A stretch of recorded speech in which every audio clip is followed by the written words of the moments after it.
안녕하세요. 돌싱의 생활을 만끽하고 있는 30대 후반의 여성입니다. 어쩌다 돌싱이 되었냐 물으신다면 이것 참 어떻게 대답해야 하나 싶은데, 그도 그럴 것이 결혼식은 안 했지만 혼인신고는 했었고, 하지만 소송을 통해 무효가 되었거든요. 그러니 시쳇말로 한번 갔다 왔다고 하자니 그건 그거대로 억울하고, 그렇다고 안 다녀왔다 하자니 거짓말을 하는 것 같아서 꺼름직하고, 정말이지 비혼이라고 말하던 제가 어쩌다 이런 꼴이 돼서는 생각할수록 억울하고 분하고. 그렇지만 누가 그러더라고요. 손바닥도 부딪혀야 소리가 나는 거 아니냐. 처음부터 제대로 알아보지 않은 너도 잘못이다. 분수에도 맞지 않는 욕심을 내더니 꼴 좋다. 그리고 그런 소리를 한번 듣고 나니까 어디다 대고 억울하단 말도 못하겠던걸요. 하지만 속으로만 삭히고 있자니 시간이 흐를수록 점점 더 힘들어지는 것 같아 이렇게 익명의 힘을 빌려서나마 한번 제 이야기를 해보려고 합니다. 이번을 마지막으로 싹 다 털어버리고 싶네요. 일단 어쩌다 이 꼴이 난 건지 이야기를 하려면 제 상황부터 이야기를 해야 할 것 같아요. 저는 소위 요즘 사람들이 말하는 흙수저로 어려서부터 말 그대로 가난하게 살았습니다.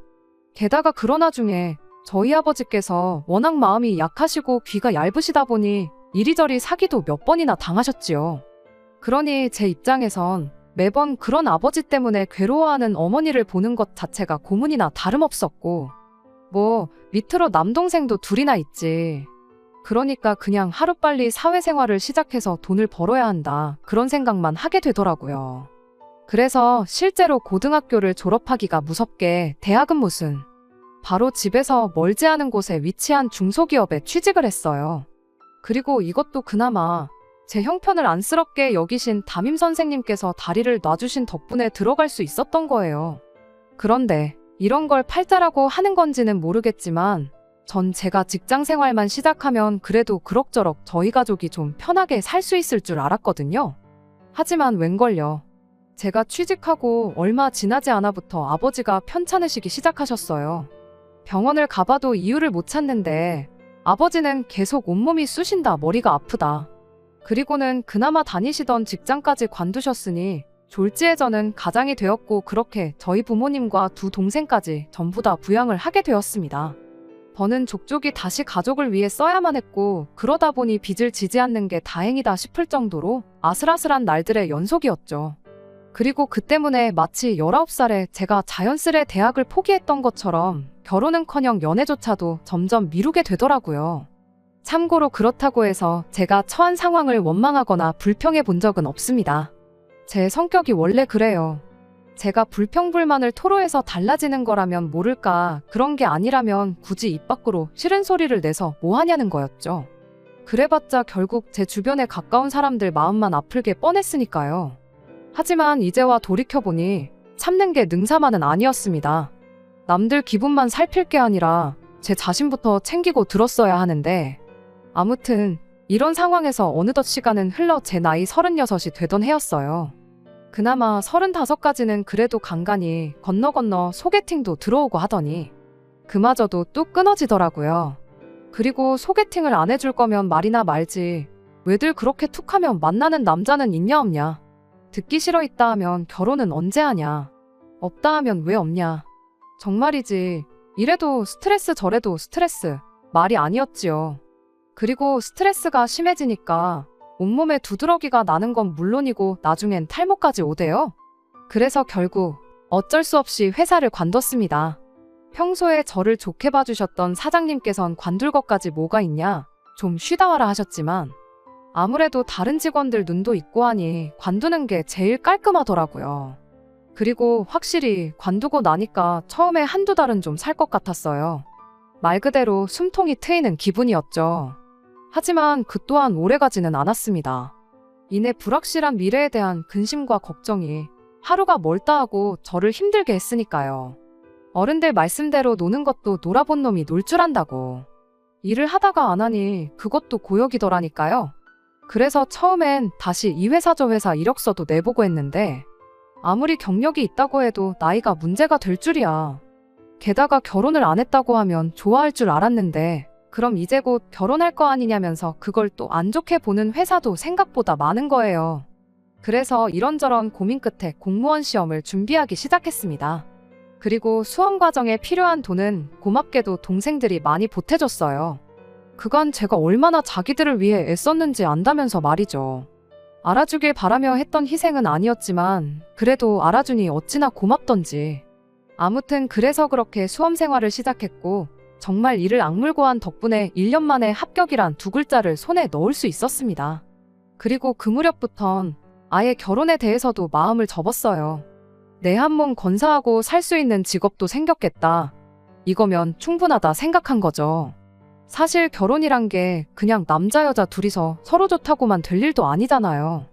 게다가 제가 생각해도 제 조건이 뭐 내세울 만한 것도 하나 없고 그렇다고 제가 모아놓은 돈이 있는 것도 아니었고 그러니 어떻게 보면 아예 포기를 했다고 보는 게 맞겠네요. 그런데 그렇게 공무원 임용되고 나서 딱 1년째 되던 애였습니다. 지인이 저더러 왜 이렇게 재미없게 사냐 어쩌냐 해대더니 멋대로 소개팅을 잡아왔더라고요. 그래서 그냥 까놓고 말해서 제가 해달라고 한 것도 아니었으니 잘 되도 그만 안 되도 그만이라는 가벼운 마음으로 나갔어요. 그리고 그렇게 남편을 만나게 됐네요. 제 앞에서 스스로 소개하기를 자기가 원래는 일 중독자였다. 그래서 연애고 뭐고 한눈 팔 틈이 없었다. 그런데 이제 뭐 운명의 상대를 만나고 싶다. 하지만 제 귀에는 솔직히 이제 와서 말이지만 남편이 하는 말이 하나도 들리지가 않았습니다. 일단 저보다 2살이나 어리다는 점에서 이미 아니다 싶었거든요. 하지만 그런 제 생각을 알 리 없었던 남편은 이후로도 계속해서 적극적으로 저에게 대시를 해오더라고요. 3번이나 찾는데도 계속 애프터 신청을 해오는 식으로 말이죠. 그리고 그 일이 지인의 귀에도 들어갔는지 저더러 너무한 거 아니냐면서 거절을 하더라도 만나서 하라는데 내가 정말 너무했나 싶어서 결국 만났거든요. 그런데 그날 다시 만나보니 2살의 나이 차는 생각할 새도 없이 말도 잘 통하고 한마디로 코드가 맞는구나 싶은 거예요.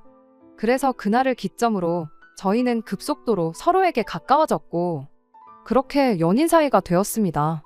그리고 그때만 하더라도 남편이 사귄 지 8개월 만에 결혼 이야기를 꺼낼 거라곤 상상도 못했는데 일단은 프로포즈를 받자마자 거절했어요.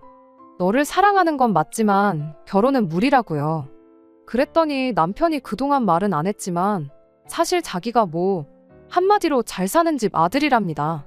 자기가 다니는 회사도 실은 아버지가 대표신데 자기가 몇 년 이내에 물려받을 거라서 지금 일이나 배울 겸 다니고 있는 거라면서요. 그런데 자기가 상황이 이렇다 보니 자기 좋다는 여자들은 하나같이 자기 배경만 보고 들러붙는 것 같았다. 그렇다고 부모님 소개로 만나자니 무슨 정략 결혼도 아니고 거부감부터 들더라.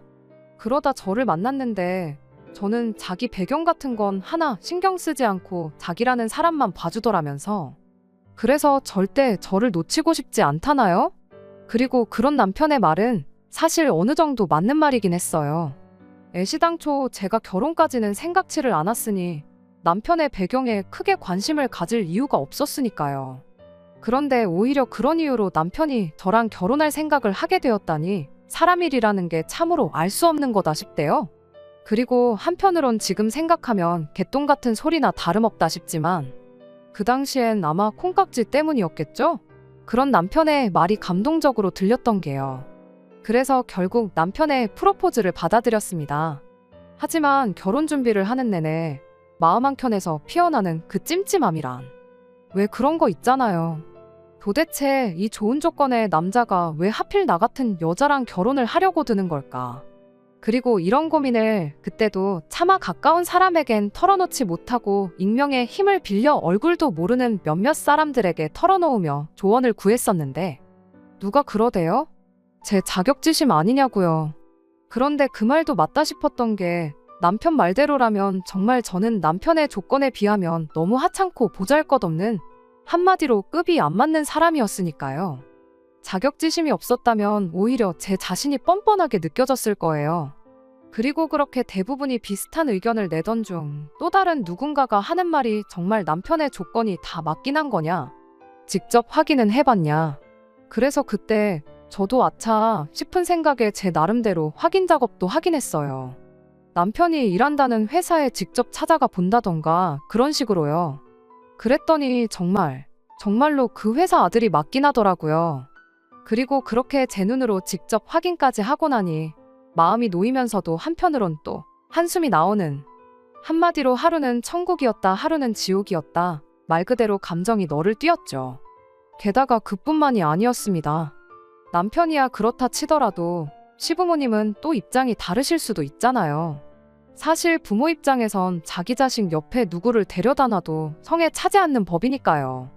그리고 그런 와중에 저랑 남편을 두고 보자면 그때만 하더라도 제가 보기에도 제가 너무 딸렸으니까, 제가 생각해도 시부모님 입장에선 제가 정말 마음에 안 들 것 같더라고요. 그러니 혹시나 문전박대를 당하진 않을지 정말 별의별 걱정이 꼬리에 꼬리를 물더라니까요. 하지만 그건 다 기우에 불과했습니다. 처음 시부모님 댁에 인사를 드리러 갔던 날부터 상견례 자리에서까지 아무리 남편이 저에 대해서 어느 정도 부모님께 귀띔을 해드렸다곤 해도 사실 이것저것 물어보실 수도 있으셨을 텐데 제가 난처할 법한 질문은 아예 하질 않으셨어요. 그저 이렇게 서로 만나서 사랑을 하고 부부의 영까지 맺게 되었으니 앞으로 잘 살았으면 좋겠다는 말씀만 하실 뿐이셨지요.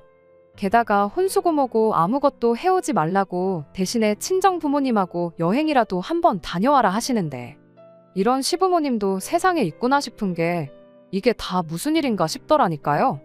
그리고 이런 상황을 알게 되신 저희 부모님은 못난 당신들 때문에 제가 여지껏 고생만 하고 산 게 마음에 걸렸는데 지금이라도 좋은 남편의 좋은 시부모를 만나게 되어서 정말 다행이라고 어찌나 눈물을 흘리시던지. 정말이지 남편과의 결혼이 저나 저희 가족에게는 큰 축복이나 다름없었죠. 하지만 뭐 지금 듣고 계시다시피 이렇게 됐네요. 그리고 만약 누군가가 이게 다 제가 분수를 생각하지 못하고 욕심을 부려서 그런 거 아니냐고 한다면 저는 작정하고 속이려 드는 사기꾼을 무슨 수로 피해야 하냐고 오히려 되묻고 싶은 심정입니다. 아무튼 뭐 지금도 생각하면 한숨부터 나오는데 상견례가 끝나고 얼마 지나지 않았을 무렵이었어요. 원래는 상견례를 기준으로 2-3달 안에는 식을 올리기로 얘기가 되어 있었는데 어째서인지 이런저런 이유로 구체적인 날짜가 정해지질 않는 거예요. 그리고 저는 그게 좀 불만이었는데 저희 부모님께선 이미 그쪽에서도 한두 가지 양보한 게 아니니 너무 재촉하지 말라며 오히려 저를 말리실 뿐이셨습니다. 그래서 잠자코 기다리고 있었는데 하루는 남자친구가 대뜸 약혼식 얘기를 꺼내더라고요. 시부모님께서 용하다는 철학원에서 정말 좋은 길이를 받아다 주시려다 보니 이렇게 시간이 걸린다면서 그게 미안해서 일단 약혼식이라도 하라고 하셨다면서 말이죠. 그리고 저는 그런 남편의 말에 괜찮다고 했습니다. 가뜩이나 제가 해가는 것도 없는 마당에 약혼식이라니. 막말로 제가 그럼 약혼식은 내가 부담할게 할 수 있는 상황도 아니었고, 그렇다고 남편이나 시부모님께 약혼식 비용까지 부담케 하는 것도 말이 안 된다 싶었으니까요. 하지만 남편의 고집은 보통이 아니었습니다. 다 해주실 만한 능력이 되니까 그런 말씀도 꺼내신 게 아니겠냐면서 저더러 너무 부담 갖지 말라면서요. 그래서 결국 양쪽 집안에 가까운 친인척 대략 10명 남짓 정도만을 초대하여 조촐하게 약혼식을 했어요. 저희 쪽에선 요즘 세상에 누가 약혼식을 하냐고 그거 참 의아하단 반응도 있었지만 그거야 뭐 말 그대로 요즘 세상에 잘 안 하는 일이니 그런 얘기가 나오는 거라고 생각했을 뿐 크게 의미를 두진 않았네요. 그런데 약혼식이 끝나기가 무섭게 시부모님은 혼인신고도 서둘러 할 것을 종용하셨습니다. 말씀으로는 신혼집을 사주려고 하는데 명의랑 세금 때문에 그렇다면서요. 그리고 저는 욕하셔도 어쩔 수 없지만 계속해서 명의를 운운하시길래 혼인신고를 하고 나면 공동명의로 해주시려고 저러시나 하는 생각도 좀 들더라고요.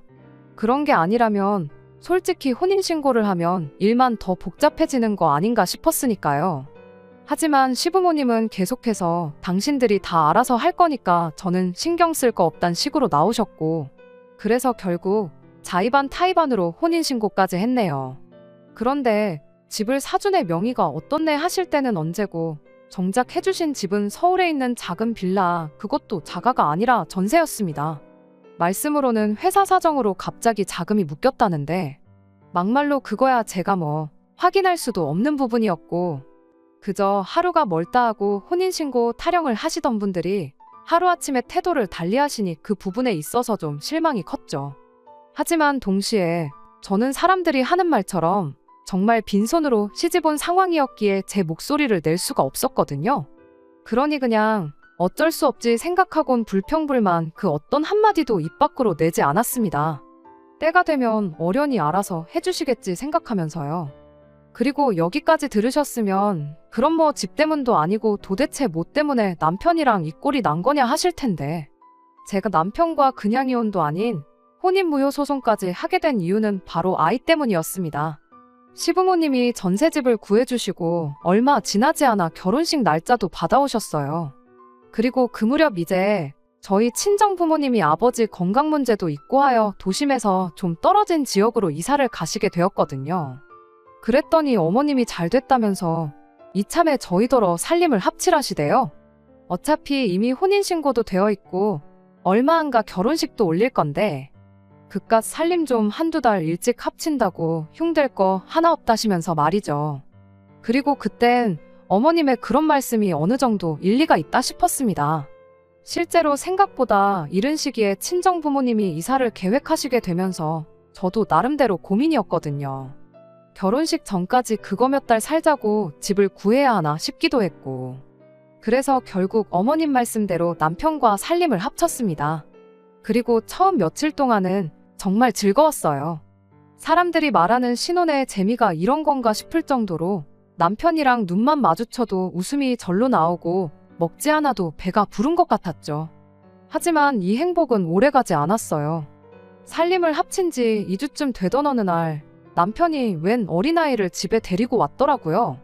그리고 저는 당시만 하더라도 약혼식에서 본 남편의 친인척을 제외하곤 아는 사람이 거의 없었거든요.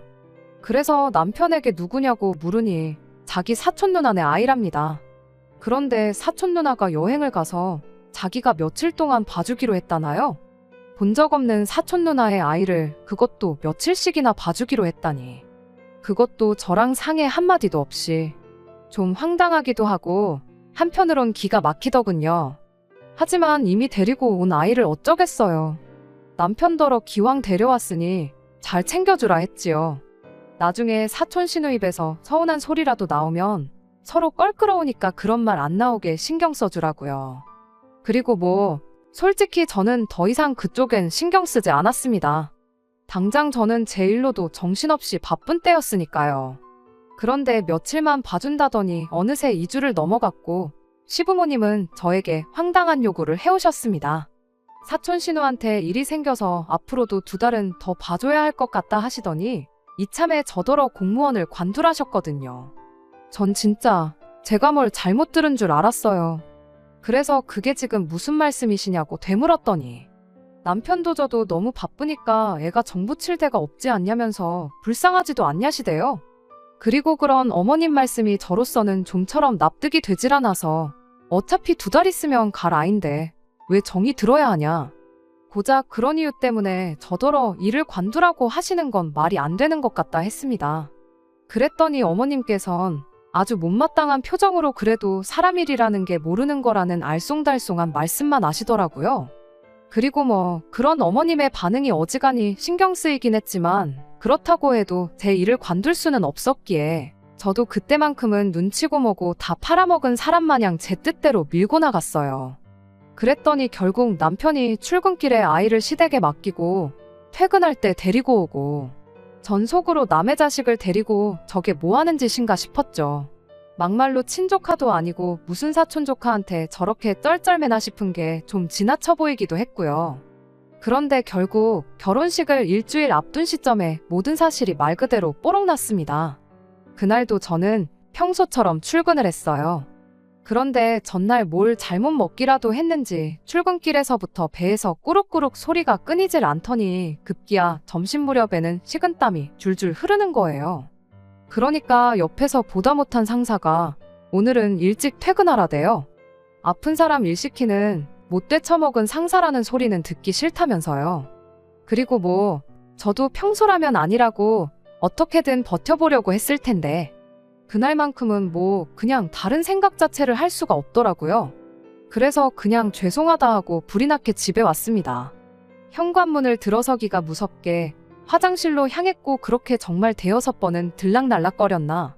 정말 온몸이 땀으로 푹 떨었을 정도였어요. 그래도 뭐 그렇게 하고 나니까 좀 정신이 드는 것 같아서 그제서야 약 먹고 침대에 누웠습니다. 졸렸던 건 아닌데 그냥 말 그대로 좀 쉬어야겠다 싶었거든요. 그리고 그렇게 누워서 천장을 바라보며 시쳇말로 멍 때리고 있는데 현관 도어랑 열리는 소리가 나대요. 시계를 보니까 겨우 4시 반밖에 안 됐는데 말이죠. 그래서 누구냐고 물으려는 찰나였는데 사촌 신우네 애 목소리가 들렸습니다. 누군가를 아빠라고 부르는 소리가요.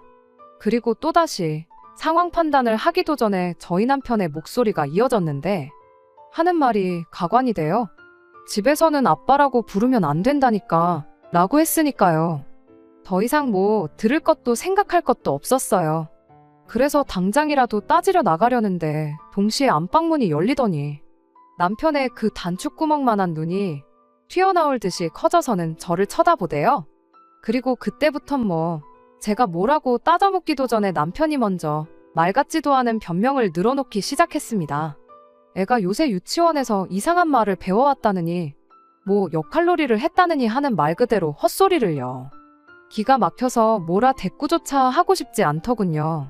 그래서 남편 옆을 지나쳐 애를 붙들고는 다시 말해보라고 저 아저씨한테 뭐라 불렀냐 물었어요. 그랬더니 애가 우물쭈물하더니 아저씨 아닌데 아빤데 그러는 거예요. 그리고 애가 그러고 나오니까 남편도 한숨을 푹 내쉬더니 실은 자기가 저한테 깜빡하고 말 안 한 게 있답니다. 그래놓고 하는 말이 실은 저랑 만나기 전에 자기한테 10년을 같이 산 여자가 있었는데 그 여자랑은 사실은 관계였지 부부 사이는 아니었다. 그런데 그 여자가 헤어질 때만 하더라도 죽어도 애는 자기가 키운 애 어쩌네 생쇼를 해가며 데려가 놓고 저랑 사귀기 시작하고 얼마 안 됐을 무렵 대뜸 더는 못 키우겠다며 아이를 자기 부모님한테 맡기고 갔다. 듣는 내내 기가 막히고 말 그대로 어처구니가 없었죠. 마치 뭐 살 게 있었는데 깜빡했었다는 것처럼 대수롭지 않다는 듯 말을 안 했다고 하는 것도 어이가 없고 사실혼이라서 이혼은 아니니까 굳이 말해야 한다고 생각을 못했다는 것도 황당했고 그래서 남편한테 그게 지금 할 소리냐니까 자기는 지금 그 어느 때보다 솔직하다면서 한다는 말이 자기가 저한테 바라는 건 뭐 없답니다. 그저 딱 하나 제가 제 동생들을 아끼고 사랑했던 것처럼 자기 애도 아끼고 사랑해줬으면 하는 거 그것뿐이라나요. 그리고 실제로 그렇게 해줄 거란 믿음이 있었기에 자기도 자기 부모님도 다른 어떤 것도 고려하지 않고 저를 선택한 거라는데 그런데 제가 애 때문에 직장을 관두는 일은 없을 거라고 하는 걸 보곤 솔직히 자기네야말로 좀 실망을 했답니다. 정말 뻔뻔하지 않나요? 전 정말 억장이 무너진다는 게 이런 거란 걸 그때 알았어요.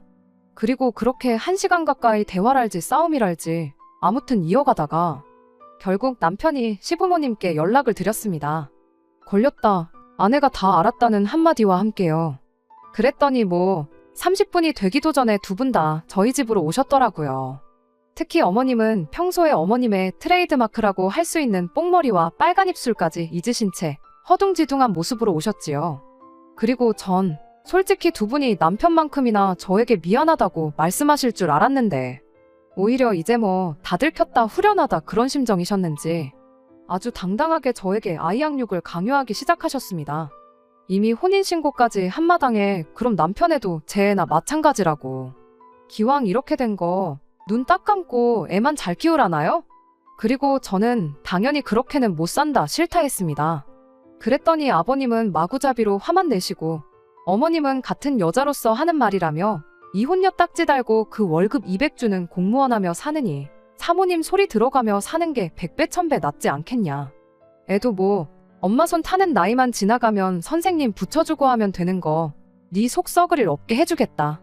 그런데 그 어떤 가머니설도 소용이 없었던 게 일단 남편이 저를 고의적으로 속인 건 사실이었잖아요. 그러니 어머님 아버님이라고 남편처럼 행동하지 않으리란 보장도 없고 무엇보다 이유가 어떻건 간에 저는 남편의 아이를 마치 제 아이처럼 품어줄 자신도 그러고 싶은 마음도 없었습니다. 그래서 결국 다 싫다고 절대로 그렇게는 못 산다고 했어요. 그랬더니 이제 아버님이 세상 일이 그렇게 네 뜻대로 된 적이 있었냐며 어디 한번 안 키우고 별 수 있나 두고 보자시대요. 정말 서럽고 억울하고 분한 마음에 눈물만 줄줄 흘렀습니다.